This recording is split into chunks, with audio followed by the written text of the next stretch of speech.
Assalamu alaikum wa rahmatullah wa barakatuhu. J'espère que vous allez tous bien et que vous passez un excellent moment de vie. Moi, je vais bien, merci, alhamdulillah.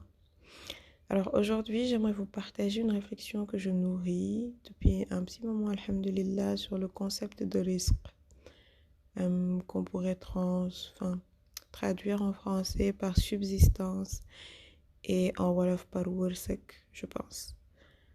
Euh, La réflexion m'est venue parce qu'il y a quelques semaines, j'ai perdu un être qui m'est très cher et je vous demanderai de prier pour elle. Elle s'appelle Ma'awa Diouf, donc ne l'oubliez pas dans vos prières. J'ai perdu cet être et une des choses qui m'a le plus marquée, c'est comment elle est partie. C'est la manière dont elle est partie. Elle est partie en mangeant. Elle avait un aliment dans sa bouche et j'ai compris qu'elle avait avalé une partie de cet aliment-là et que l'autre partie, justement, elle ne l'avait pas terminée. Que c'était tombé, subhanallah, parce que son âme l'avait quitté à ce moment-là. Et ce qui m'a frappé à ce moment-là, c'était la précision de notre subsistance. C'était à quel point c'était précis, subhanallah. C'était à quel point c'était précis ce qu'on doit recevoir et surtout la mesure de ce qu'on doit recevoir. C'est-à-dire que je suis pas sûre qu'on y prête souvent attention, mais justement, je pense que ça m'a un peu permis de voir le concept sous un nouveau jour, qui est en fait à quel point juste tout est mesuré, mais avec une telle précision. C'est pas possible que ce soit random. Comment se fait-il qu'un être mange tout ce qu'elle a à manger et que même cet aliment qui est entre tes mains ne t'appartienne pas totalement. Et que ce qui t'appartient de cet aliment, tu le mangeras avant de partir. En fait, c'est une folie parce que ça permet de comprendre, à mon sens, plusieurs choses. En tout cas, ça m'a ouvert les yeux sur plusieurs choses. Et Allah, c'est mieux, qui est que ce que nous possédons ne nous appartient pas, ce que nous possédons. J'entends ce que nous avons entre les mains, ce que nous pensons posséder en tout cas, ne nous appartient pas totalement. Et que ce qui est à nous, nous le mangerons, nous l'utiliserons, nous l'userons jusqu'à la dernière goutte. C'est à quel point c'est précis, à quel point c'est juste. C'est à ce point-là que les choses sont justes. Et du coup, il y a eu plusieurs choses qui me sont venues par rapport à ça. Euh, la première, c'est que le concept même de risque, c'est pas juste ce qu'on mange ou de l'argent.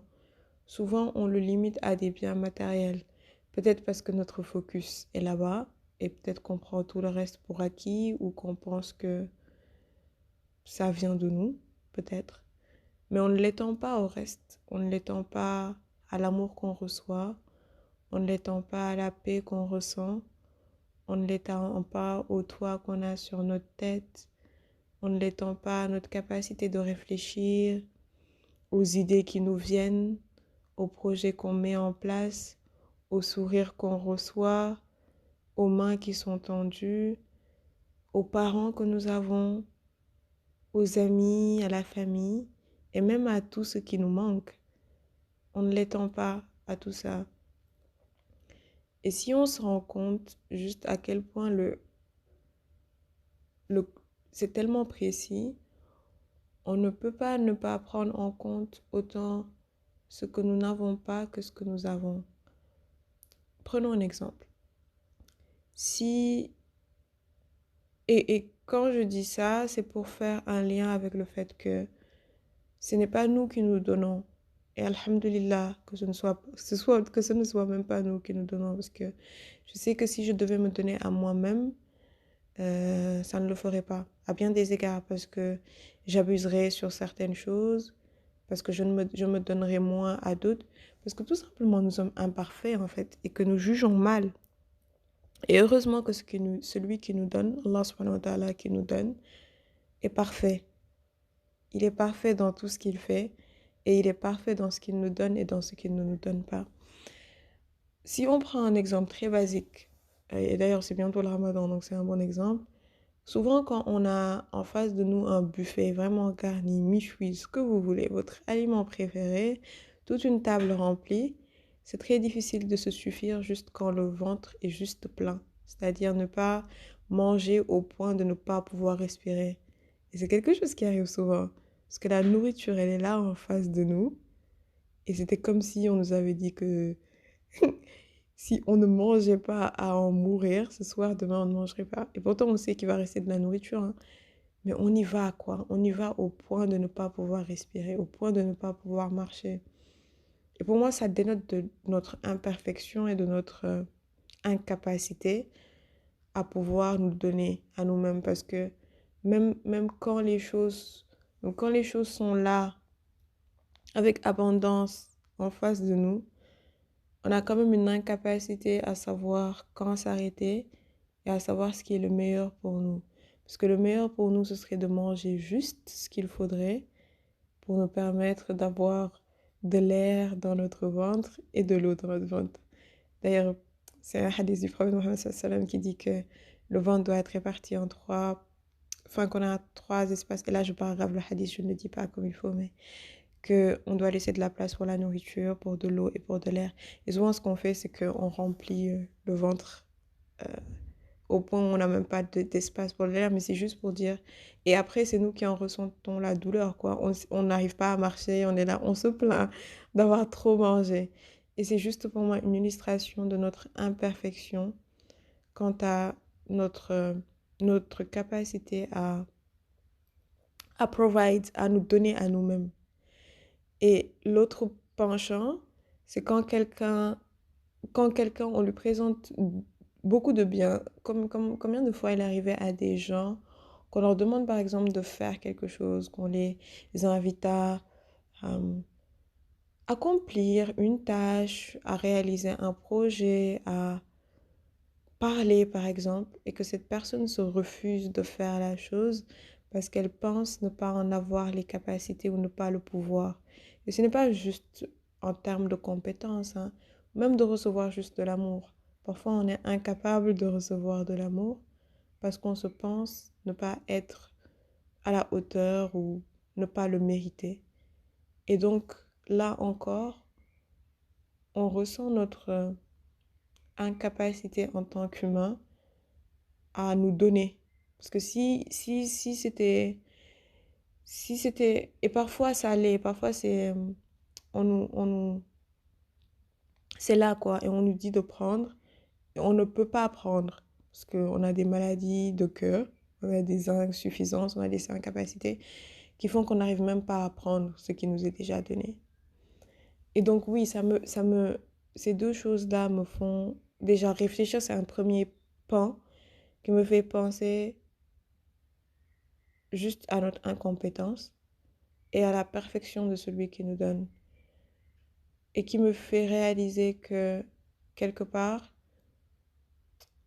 on doit davantage faire confiance à celui qui est parfait et qui sait mieux que nous.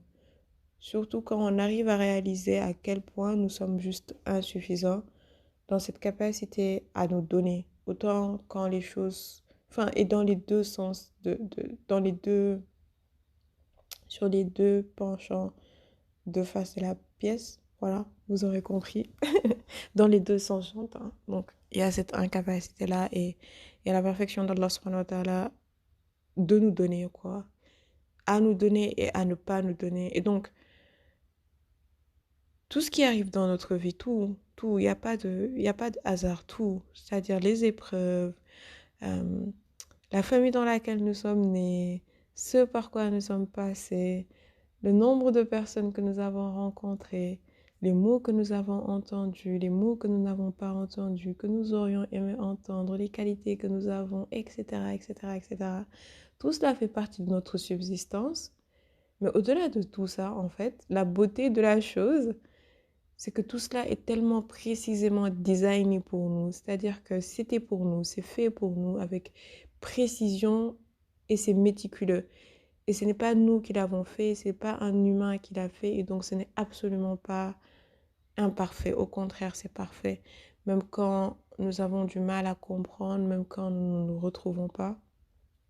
C'est là justement que la confiance est importante et qu'elle joue son plein rôle, quoi. Quand on arrive à faire confiance à Allah subhanahu wa ta'ala et au fait que c'est lui Al-Latif, c'est lui qui est doux non seulement, mais qui nous aime plus que tout encore une fois et qui est précis dans ce qu'il fait.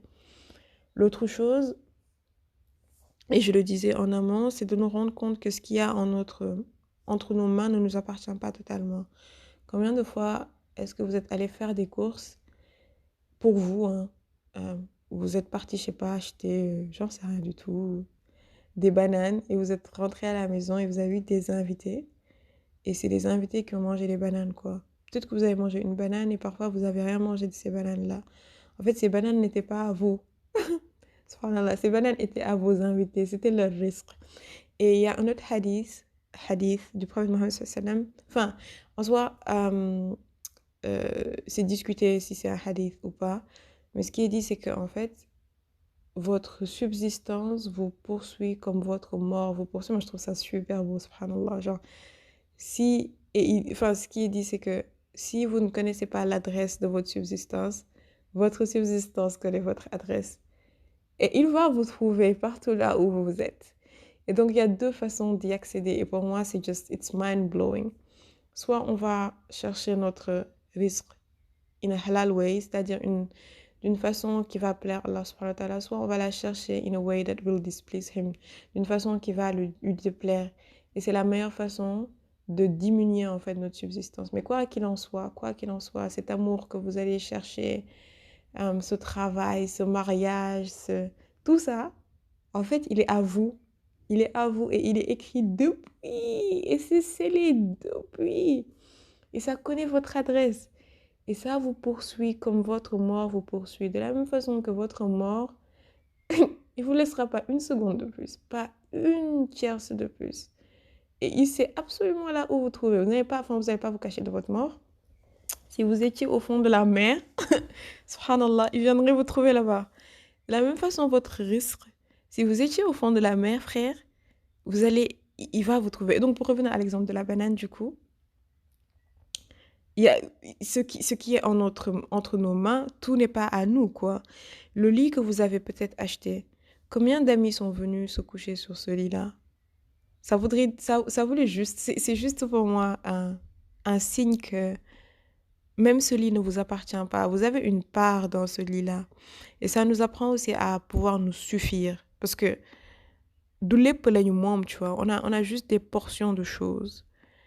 Et ça me rappelle un autre hadith du prophète Mohammed sallallahu alayhi wa sallam qui disait que ce qui appartient à l'homme, c'est ce qu'il a consommé, ce qu'il a mangé, ce qu'il a porté jusqu'à ce qu'il soit usé, la chaussure avec laquelle elle a marché jusqu'à ce qu'elle soit usée et jusqu'à qu'elle se soit cassée. C'est vraiment ce qu'elle a consommé qui lui appartient.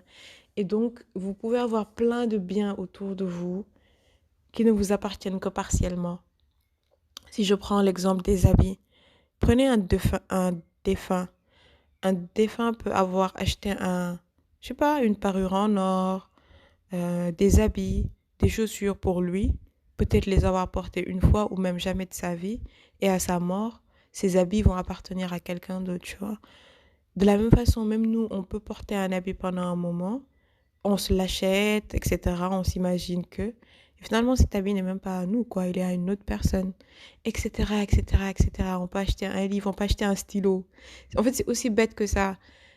Un stylo qui est à nous, qu'on a utilisé, et à un moment donné, on le passe à quelqu'un d'autre.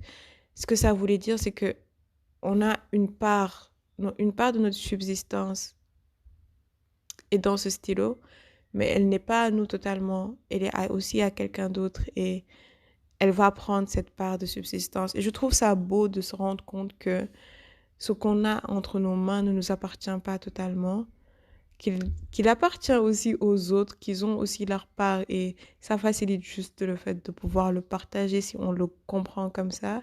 Et ce qu'il y a de beau, c'est que aussi, nous sommes un relais qu'Allah subhanahu wa ta'ala nous utilise pour faire parvenir aussi aux autres certaines choses.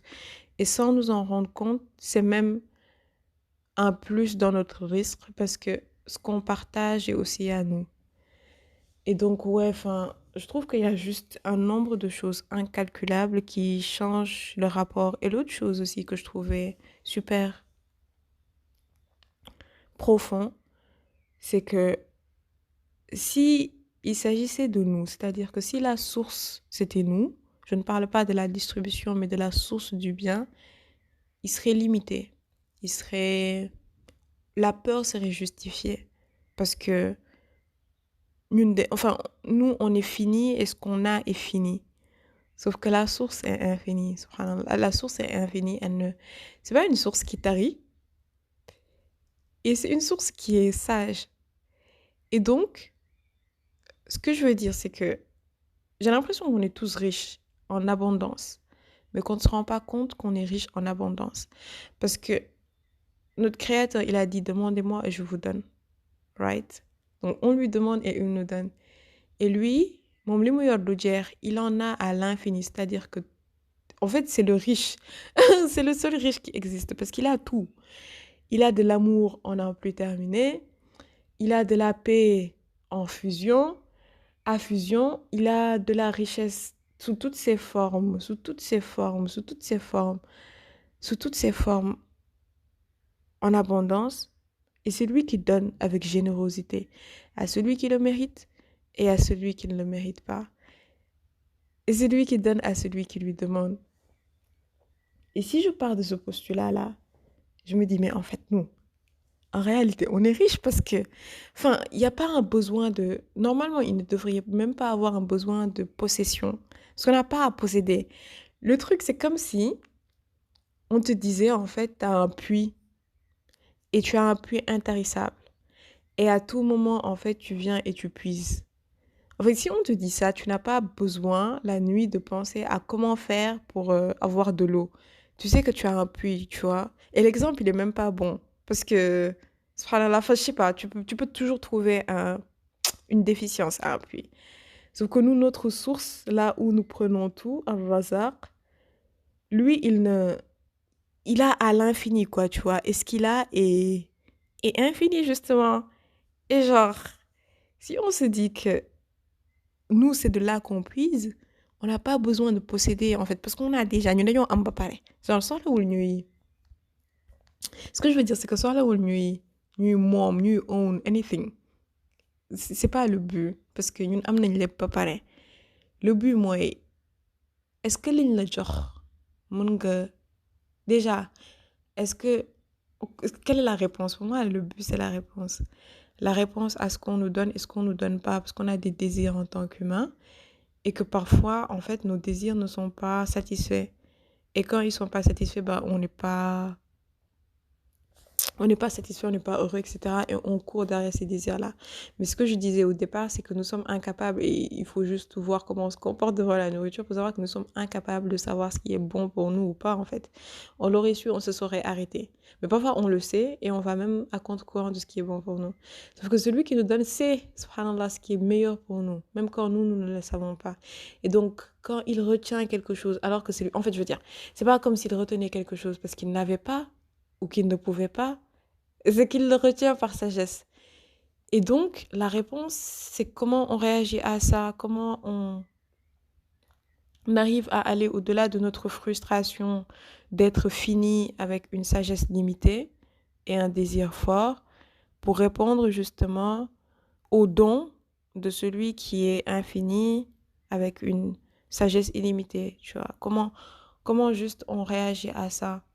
Et réagir à ça, c'est aller au-delà de ses émotions, quoi, tu vois. Je pense qu'il faut aussi savoir par moment aller au-delà de ses pensées et par moment au-delà de ses émotions et savoir que ni les pensées ne nous gouvernent, ni nos émotions ne nous gouvernent. Et donc oui, enfin, comment, pour moi, la réponse, elle est à ce niveau-là. Et la question, c'est pas une question de possession. On n'a pas besoin de posséder. Encore une fois, tout ce qu'on va avoir dans notre vie, mais tout, hein, tout, tout, tout, tout. C'est-à-dire que même le fait que vous écoutiez ce podcast, même le fait que je le produise, fait partie de ma subsistance. Tout, chaque seconde, chaque air qui rentre dans mes narines, subhanallah. Chaque air, chaque mot que je dis, chaque réflexion que j'ai, tout, tout, tout a été parfaitement designé pour être à moi. Et j'aurai tout ça au moment où je devrais l'avoir. Donc, j'ai même plus besoin de réfléchir à la possession. Mon travail est celui d'une réponse. Et la réponse est une réponse de gratitude et de compréhension et d'acceptation et de sagesse et de travail sur soi-même pour intégrer tout ça, parce que je ne pense pas que c'est quelque chose qui se fait en une journée, mais juste être en mesure de se rappeler, faire le travail de se rappeler à chaque fois que on l'oublie, qu'on ne se donne pas et que celui qui nous donne nous aime mieux que nous, tu vois. Et que même si on était, en tout cas moi, sincèrement, je ne pense que, subhanallah, si on devait me demander de choisir, je pense que je ne choisirais pas de me donner, quoi, parce que je me ferais beaucoup de tort. Et donc, sachant ça, pouvoir aller chercher les réponses adéquates et savoir même que on va pas toujours y arriver, quoi, mais que c'est un travail, justement, de pouvoir répondre. Et donc, ouais, c'est tout ça que j'avais envie de partager. Hum, oui, et aussi la réponse, on n'a pas besoin d'aller la chercher. C'est-à-dire que même la réponse, on nous l'a donnée, subhanallah. La réponse, en fait, nous, on nous a tout donné. Wallah, on nous a tout donné. On a notre risque, on a notre subsistance et on l'aura avec précision jusqu'à notre dernier souffle. Et la réponse, on a notre cheat code. On nous demande juste de lire et d'appliquer. Lisez et appliquez. Et même quand on ne lit pas et qu'on n'applique pas, on a le cheat code pour pallier à ça, quoi. Demandez pardon et je vous pardonnerai. Et on a notre Coran qui est notre guide et qu'on doit lire et appliquer. Et oui, et juste, je sais qu'il y a beaucoup d'idées qui sont, enfin, qui sont articulées, mais si je devais essayer de faire un sum-up de ce que je voulais partager, c'est que déjà, nous sommes incapables, en fait. Enfin, rendons-nous à l'évidence. En tout cas, personnellement, je suis incapable de me donner avec, avec la beauté, la grâce et l'amour avec laquelle Allah subhanahu wa ta'ala va me donner. Ça, c'est la première chose. La deuxième, c'est qu'en fait, c'est écrit avec précision. C'est écrit avec précision. Et c'est écrit avec précision ne veut pas dire on se couche dans notre lit et on ne va pas. Et d'ailleurs, ce qui est parfois une misconception, c'est que aller chercher fait partie du risque. C'est-à-dire que le fait même de se lever, déjà le fait d'avoir le désir d'aller travailler, en soi, c'est une subsistance. Le fait d'avoir les moyens de le faire, c'est-à-dire d'avoir les moyens physiques, les facultés mentales, physiques, etc., c'est une subsistance. Le fait d'avoir quelqu'un qui accepte, par exemple, de nous embaucher, c'est une subsistance. C'est-à-dire que, en fait, c'est pas juste genre la finalité qui est la subsistance, c'est tout qui est la subsistance. Parce on peut juste avoir les membres qui sont coupés.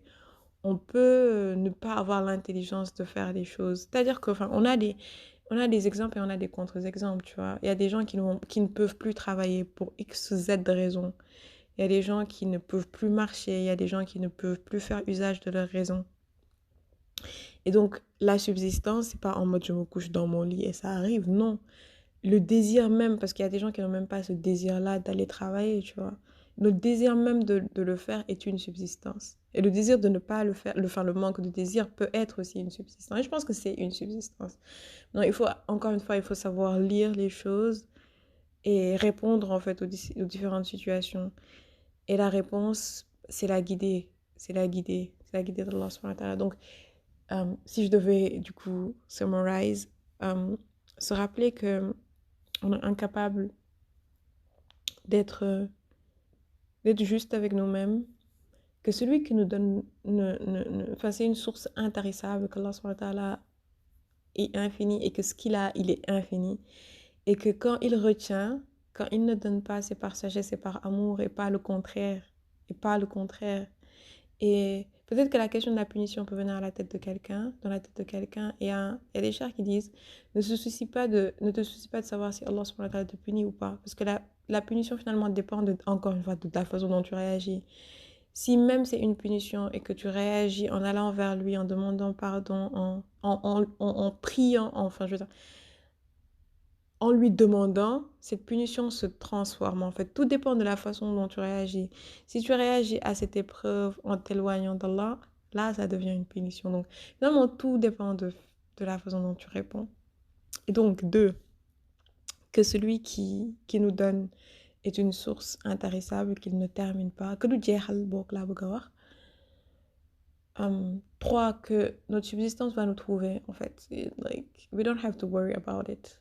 Like, literally, de sincère, on n'a pas à se soucier parce que dina exi, avec précision, dina exi, dina exi. Je ne sais pas de quoi tu te soucies, but don't care about it. Like, ça arrive, ça arrive. Que ce soit la maison, les enfants, le mari, l'argent, l'amour, whatever. Like, it's on your way, it's coming. Xam na fi nga dëkk, dina la fekk si, dina la fekk si. Like, boo toogee xalaataat comment même certaines choses arrivent dans ta vie de façon random, just like, how come like this is happening? Like, comment ça se fait? Like, pourquoi celui-là il m'offre un cadeau? Pourquoi ce câlin? Pourquoi ces mots? Like, tu n'as pas commandé tout ça. Comment tu penses vraiment que tu vas commander tout le reste? Genre, ça arrive, ça connaît chez toi. Xam na sa kër, t'inquiète, you know? And li nekk sa loxo yëpp moomoo ko donc. Bu nit tamit ñëwee jël li nekk sa enfin pas jël sax yow yaa war a joxe tu vois parce que il y a un autre hadith et peut-être que je vais terminer sur ça qui dit que et encore une fois je paraphrase qu'en fait notre subsistance aussi nous parvient parce que nous donnons en fait que c'est le fait de nourrir les miskines et les yatims ceux qui n'ont pas c'est le fait de donner qui fait qu'on reçoit aussi en fait et c'est en aidant les autres qu'Allah subhanahu wa ta'ala nous aide. Tant que tu es en train d'aider les autres, tant que tu es en train d'être au service des autres, Allah subhanahu wa ta'ala va t'aider, tu vois. Et donc, ne juste pas hésiter. Encore une fois, yow amoo pour di téye parce que de toute façon, yow li nga war a am danga koy am te li nekk sa loxo yëpp moo ko, tu vois. It's for you and for people. So people have a share in what you have and it's in everything. Et je pense, en fait, I just feel like it's super beautiful. Like, le concept même de risque is absolutely beautiful because of the complexity of it, because of the precision. Like, c'est tellement précis, subhanallah, c'est tellement précis, c'est tellement précis, c'est tellement précis. Because of how intricate it is, like, how come, like, que you have the... Comment ça se fait que quelqu'un habite à Sarajevo, je sais pas, et que je sais pas, il doit aller chercher quelque chose à Dakar et qu'il va aller à Dakar pour aller chercher cette chose-là chez Pathé Ndiaye, tu vois. Et que Pathé Ndiaye et Massamba de Sarajevo ne se connaissent même pas, mais que, subhanallah, il a quelque chose à aller chercher chez lui.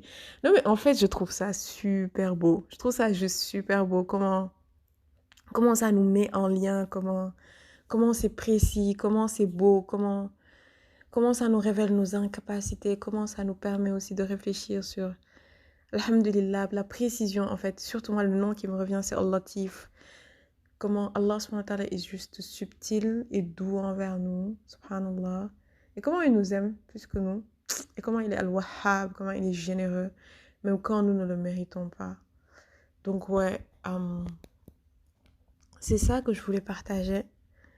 J'espère que ça va vous faire réfléchir. C'est vraiment l'idée que ça va peut-être vous permettre d'avoir une autre perspective, que vous allez peut-être regarder votre environnement différemment. Genre juste regarder votre chambre, subhanallah, et apprécier tous les petits éléments qui sont là. Peut-être regarder votre journée sous le prisme d'Al-Razaq. Genre tout ce qui vous fait parvenir, tous les petits sourires, tout. Et juste dites-vous, il l'a choisi pour vous, tu vois. Cette personne qui t'a souri particulièrement aujourd'hui, bah, il vous a souri parce que Allah voulait que cette personne vous sourie. Enfin, voilà. Si je devais vous laisser à quelque chose, ce serait ça. Regardez votre journée, like, under the length of Allah being Al-Razaq to you all. Voilà, je vous souhaite de passer un excellent dimanche. Je vous aime tous énormément. Ne m'oubliez pas dans vos prières. N'oubliez pas mon aide qui est partie dans vos prières. Et on se dit à très très bientôt, Inch'Allah. Et je vous souhaite un excellent Ramadan. Fasse ya Allah que ce soit le meilleur de vos Ramadans. un ramadan rempli de joie, de proximité avec Allah subhanahu wa ta'ala, de merveilles, de beauté, de paix, de grâce et d'amour. Et à très très bientôt, Inch'Allah. Assalamu alaikum wa rahmatullah. But the moment it splashed and all that tea came out of the cup, I immediately remembered that those drops of tea, there were no way for me to consume them. It was, how can I get upset at missing something that wasn't written for me? But see, the moment is we operate on a different plane of existence. The moment it spilled, I was like, I was mad because I got to clean. But I wasn't mad because it spilled. Because the moment it spilled, I was like, those drops weren't written my name on them. So it was impossible for me. Something would have happened whereby those drops never get in my stomach and nurture my body.